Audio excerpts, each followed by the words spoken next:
to another episode of Fiction Fellowship. So I just finished this book called A Novel Proposal by Denise Hunter. This one is a light Christian romance that I got from the library. I haven't read any of her books before, so I thought I would start with this one because this one is a standalone and it's not in a series. So this book, the main character is Sadie, and she is a Western fiction author.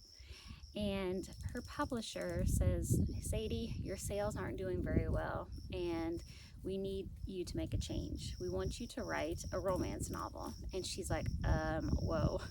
She says, I have all this experience in Western fiction. I've never even been in love. I don't even read romance books. So how am I supposed to write a romance novel? And they're kind of like, well, you need to because otherwise we're going to dump you. And so she is trying to decide how she's going to write a romance novel.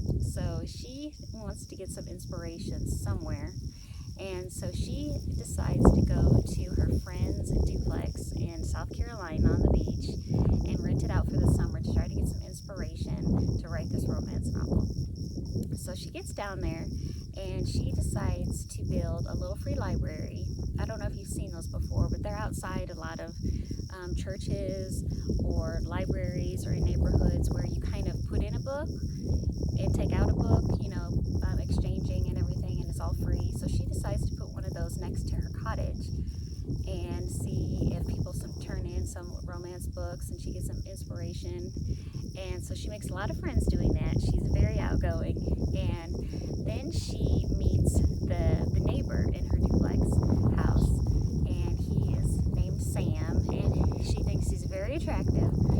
And so her and Sam develop this friendship, and when she goes to the little free library one day, she pulls out a book, and inside the book there's this little compartment that I think they kind of like cut out a hole inside of the book, like for a secret compartment. And so she opens up the book and she sees this ring box, and she opens it up and there's an engagement diamond ring in there, and she's like, whoa, where did this come from?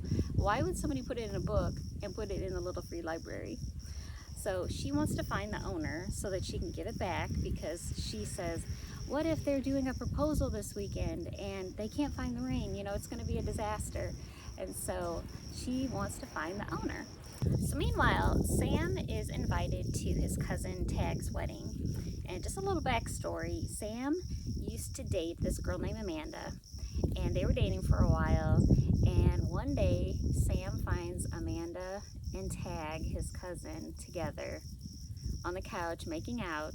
And then he's like, oh my gosh, what is that? What is happening here? And so Amanda and Tag have been secretly dating for a while.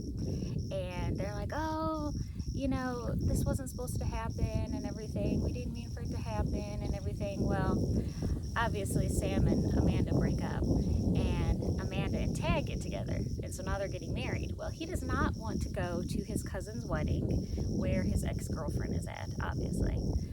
But he's like, I don't know what I'm going to do. Well, he decides to make a deal with Sadie. He says, if you will be my +1 to the wedding, I will help you find the owner of this ring. So they go on this journey of trying to find the owner of the ring, which is very hard because it's kind of a small town. I mean, a lot of people know each other, but to find the owner is really hard.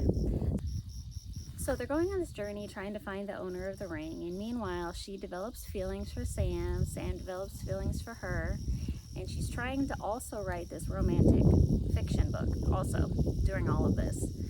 And so this book kind of reminds me of the movie How to Lose a Guy in 10 Days.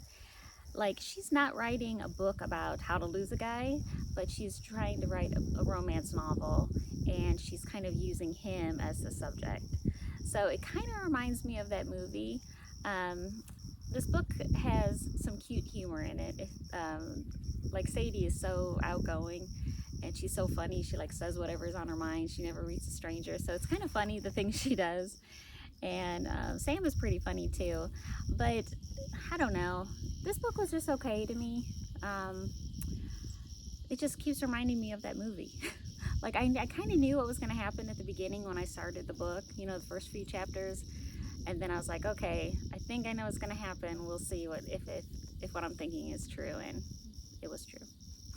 So if you just want a light book to read, you know, that doesn't take very long, you don't have to think too much, go ahead and check this book out. But if you're wanting something that's not very predictable, you might want to pass on this.